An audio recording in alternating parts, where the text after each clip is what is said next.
स्वागत छ यहाँहरूलाई फेरि अर्को ऐतिहासिक भिडियोमा। आजको भिडियोमा हामी करिब 5 दशकभन्दा पनि पुरानो काठमाडौँ उपत्यकाको यात्रा गर्नेछौँ। यस भिडियोमा समावेश गरिएका दृश्यहरू 2028 र विक्रमसम्म 2031 सालका हुन्, अर्थात् इस्वी सम्मत अनुसार 1971 र 1974 एडीको हुन आउँछ। त्यस समयको काठमाडौँ कस्तो थियो, यहाँका सडकहरूमा मानिसहरूको चहलपहल कस्तो थियो, उनीहरूको रहनसहन, पहिरन र दैनिक जीवन कस्तो थियो। आजको भिडियोमा हामी दृश्यहरू मार्फत त्यस समयको यहाँको पुरानो वातावरणलाई नजिकबाट हेर्ने प्रयास गर्नेछौँ। अहिले यहाँहरूले देखिरहनु भएको दृश्य काठमाडौँको असन इन्द्रचोक क्षेत्रको हो। काठमाडौँको यो भित्री तथा व्यस्त व्यापारिक क्षेत्रमा त्यस बेला पनि मानिसहरूको बाक्लो आवजात हुने गर्दथ्यो। यहाँ केही तिब्बती मूलका मानिसहरू पनि हिँडिरहेको देख्न सकिन्छ।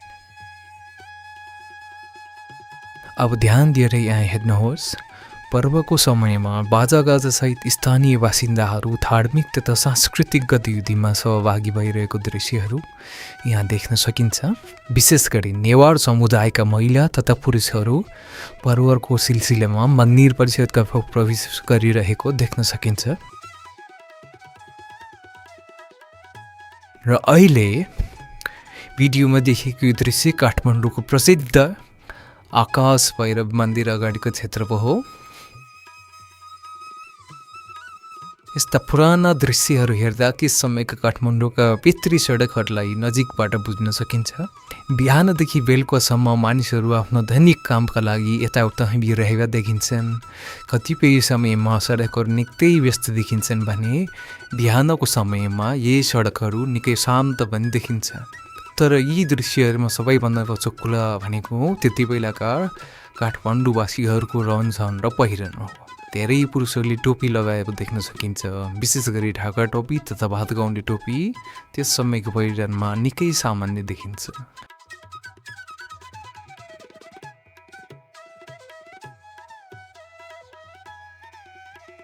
यदि तपाईहरूलाई नेपालको यस्तै पुराना तथा दुर्लभ ऐतिहासिक भिडियोहरू हेर्न मनपर्छ भने भिडियोलाई लाइक गर्न नभुल्नुहोला अनि आफ्नो विचार कमेन्टमा लेख्नुहोस्। र यस्तै थप ऐतिहासिक सामग्री हेर्नको लागि हाम्रो च्यानललाई सब्सक्राइब पनि गरिदिनु होला है। यो मेरो हाई प्रोफाइल छ च्यानलमा नेपालको अन्य पुराना भिडियोहरू पनि उपलब्ध छन्, त्यसैले समय मिलाएर ती भिडियोहरू पनि हेर्न सक्नुहुन्छ।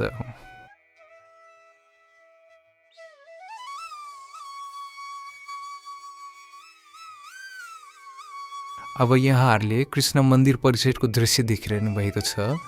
यो दृश्य विक्रमसम्म 2028 सालतिरको भएको जानकारी अनुसार प्रस्तुत गरिएको हो। अब हामी काठमाडौँको अर्को महत्त्वपूर्ण स्थानतर्फ पुग्छौँ।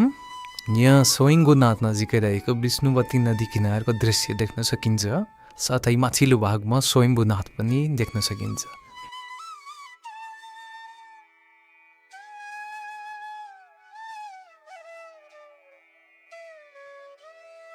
यहाँ एउटा कुरा स्पष्ट पार्न चाहन्छु, आजको भिडियोमा समावेश गरिएका सबै दृश्य एउटै वर्षका होइनन्।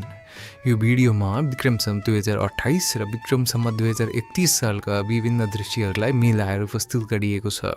त्यसैले भिडियो हेर्दा स्थान र समयअनुसार दृश्यहरू फरक हुन सक्छन्।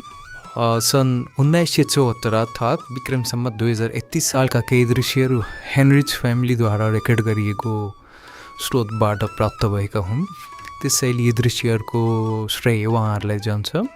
तर विक्रमसम्म 2028 साल अर्थात् 1971 दृश्यहरूको मूल रेकर्डकर्ता को हुनुहुन्थ्यो भन्ने कुरा स्पष्ट रूपमा पत्ता लाग्न सकेको छैन। त्यसैले ती दृश्यहरूलाई हाल अज्ञात स्रोतको रूपमा प्रस्तुत गरिएको छ।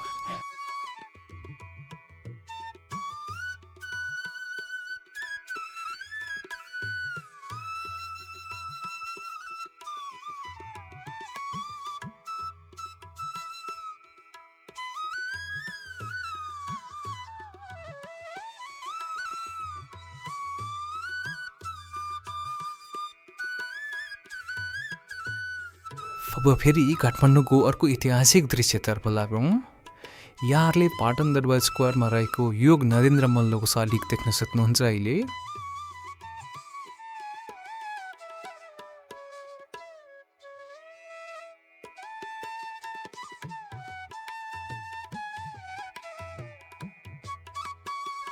त्यसै गरी असनका मुख्य चोक तथा सडकहरूमा मानिसहरूको आवजावत पनि देखिन्छ। यहाँ नेपालको हिमाली तथा उत्तरी भेगबाट आएका मानिसहरू जस्ता देखिने व्यक्तिहरू पनि देख्न सकिन्छ। यो भिडियो वास्तवमा काठमाडौँ उपत्यका विभिन्न ऐतिहासिक स्थानहरूको मिश्रण हो। यसमा पाटन दरबार स्क्वायर, काठमाडौँ दरबार स्क्वायर तथा भक्तपुर दरबार स्क्वायरका दृश्यहरू पनि समावेश छन्। हामीले यी पुराना दृश्यहरूलाई केवल मनोरञ्जनको लागि मात्र प्रस्तुत गरेका होइनौँ। यस भिडियोको मुख्य उद्देश्य शैक्षिक तथा ऐतिहासिक हो। करिब 5 दशक अघि काठमाडौँ र नेपाल कस्तो थियो, यहाँका मानिसहरूको दैनिक जीवन कस्तो थियो, सडकहरू कस्ता थिए र हाम्रो समाज कसरी अघि बढिरहेको थियो भन्ने कुरा यी पुराना दृश्यहरू मार्फत नयाँ पुस्तासम्म पुर्याउनु नै हाम्रो उद्देश्य हो। आज हामीसँग आधुनिक प्रविधिका कारण धेरै प्रकारका भिडियो र तस्विरहरू सजिलै उपलब्ध छन्। नेपालका ती पुरानो बुद्धिचित्र दृश्यहरू पनि निकै दुर्लभ छन्। त्यसैले यस्ता सामग्री भेट्टाउनु आफैमा एउटा चुनौतीपूर्ण काम हो। मैले पनि धेरै खोजी गरेपछि यी भिडियोहरू इन्टरनेट आर्काइभ लगायतका स्रोतहरूबाट फेला पारेको हुँ। उपलब्ध सामग्रीलाई सकेसम्म व्यवस्थित गरेर आवश्यक सम्पादन तथा कलर करेक्सन गरी आफ्नो आवाज मार्फत यहाँहरूसम्म चाहिँ प्रस्तुत गरिरहेको छु। अहिले यहाँले हनुमान ढोका दरबार परिसरमा रहेको प्रताप मल्लको शालिग देख्न सक्नुहुन्छ। यो दृश्यले काठमाडौँको ऐतिहासिक दरबार क्षेत्र र त्यस समयको वातावरणलाई बुझ्न अझ राम्रो अवसर दिन्छ।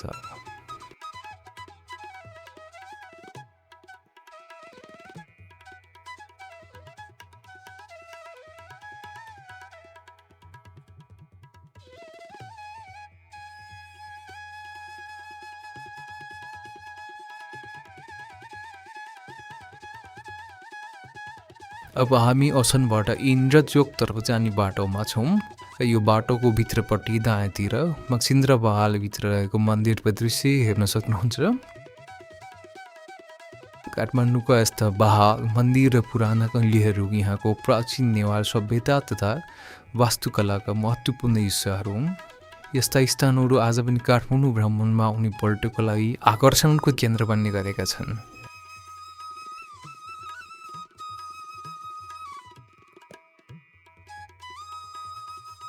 नेपालका यस्ता पुराना भिडियोहरू निकै कम मात्र उपलब्ध भएकाले तिनलाई खोजेर निकाल्नु सजिलो छैन।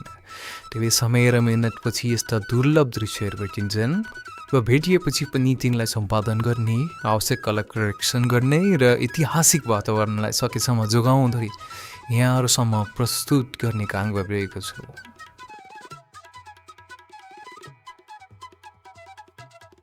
फेरि हामी पाटनको हजारौँ बुद्धका प्रतिमाहरू भएको महाबौद्ध विहारतर्फ फर्किएका छौँ। यो पाटन दरबार स्क्वायरको दक्षिणी क्षेत्रमा रहेको महत्त्वपूर्ण ऐतिहासिक सम्पदा हो।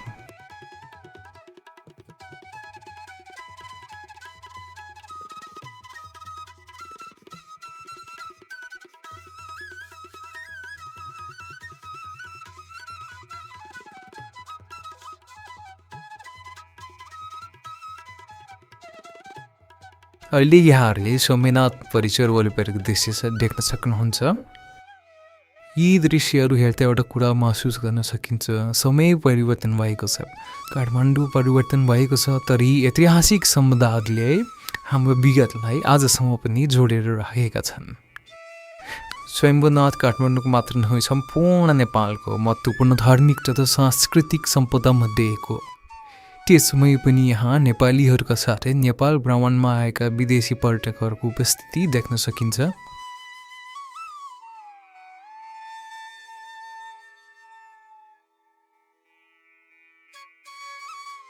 फेरि एकपटक यहाँहरूलाई सम्झाउन चाहन्छु, आजको भिडियोमा विक्रमसम्म 2028 र विक्रमसम्म 2031 सालका अर्थात् सन् 1971 र सन् 1974 का विभिन्न भिडियो दृश्यहरूलाई मिलाएर प्रस्तुत गरिएको छ। यदि तपाईहरूलाई नेपालको यस्तै पुराना तथा दुर्लभ ऐतिहासिक भिडियोहरू हेर्न मनपर्छ भने भिडियोलाई लाइक गर्न नभुल्नुहोला अनि आफ्नो विचार कमेन्टमा लेख्नुहोस् र यस्तै थप ऐतिहासिक सामग्री हेर्नको लागि हाम्रो च्यानललाई सब्स्क्राइब पनि गरिदिनुहोला है। यो मेरो हाई प्रोफाइल छ च्यानलमा नेपालका अन्य पुराना भिडियोहरू पनि उपलब्ध छन्, त्यसैले समय मिलाएर ती भिडियोहरू पनि हेर्न सक्नुहुन्छ। तपाईँहरूको माया प्रतिक्रिया र समर्थनले मलाई यस्ता दुर्लभ भिडियोहरू खोजेर यहाँ आफूसम्म चाहिँ ल्याउन अझ धेरै हौसला पनि मिल्नु छ। र अब हामी बसन्तपुर दरबार स्क्वाडतर्फ आइपुगेका छौँ। करिब 5 दशक अघिको बसन्तपुर क्षेत्रलाई आजको अवस्थासँग तुलना गरेर हेर्दा धेरै परिवर्तन देख्न सकिन्छ। तर यी पुराना दृश्यहरूले हामीलाई काठमाडौँको पुरानो स्वरूप सम्झाउने एउटा दुर्लभ झ्याल खोलिदिन्छ।